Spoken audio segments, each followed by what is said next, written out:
Precisamos falar a verdade. Completamos 2 meses desde que a lei do auxílio emergencial foi sancionada pelo presidente. Não é estranho que ele não tenha nenhuma vez vindo a público faturar com a autoria de benefício tão importante?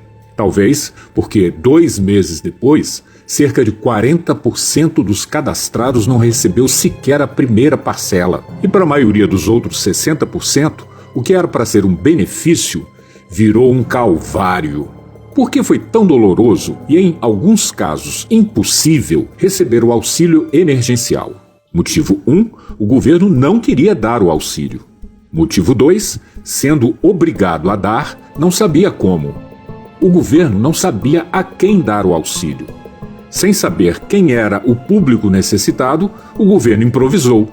Entregou a uma empresa ligada ao Ministério da Economia, a Dataprev, a análise dos dados dos cidadãos. O governo também não sabia como fazer o auxílio chegar a elas. De novo, improvisou. Transformou uma ação de assistência social numa operação bancária, concentrando todo o serviço num único banco, a Caixa Econômica Federal. O que vimos foi um festival de erros, critérios equivocados, falhas de análise, aplicativos que não funcionaram, prazos não cumpridos e o desespero aumentado.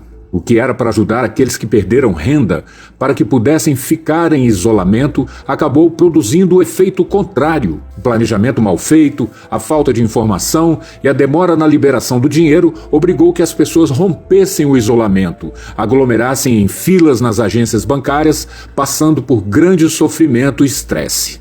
Não por acaso, foi nesse momento que verificamos o crescimento da taxa de contaminação e óbitos por todo o país. Deu tudo errado. Foi só incompetência? Não. E aqui vem a reflexão mais importante. Talvez essa gigantesca atrapalhada tenha servido a um propósito: a aposta de Bolsonaro diante da crise sanitária e econômica. Nunca foi segredo e nem é uma teoria da conspiração.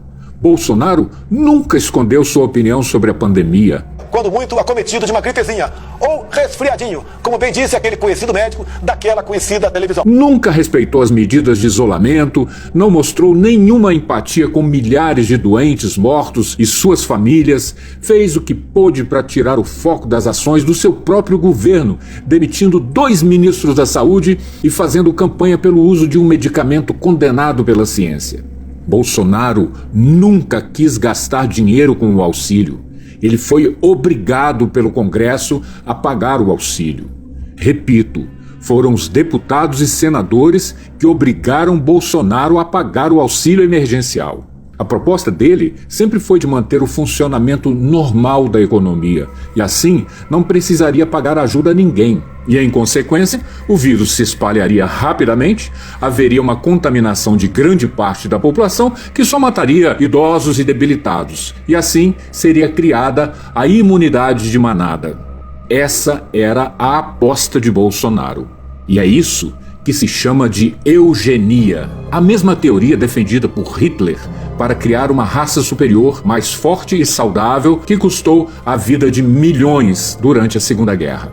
Repito, não se trata de uma teoria da conspiração ou de uma fake news.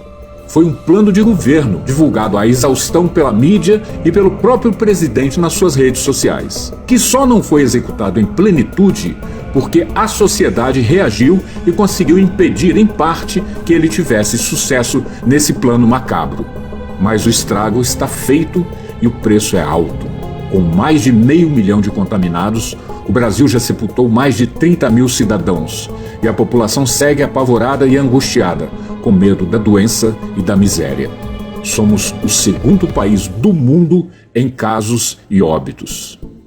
2 meses depois de sancionado, 40% dos cadastrados ainda não receberam sequer a primeira parcela de um auxílio que era para ser emergencial.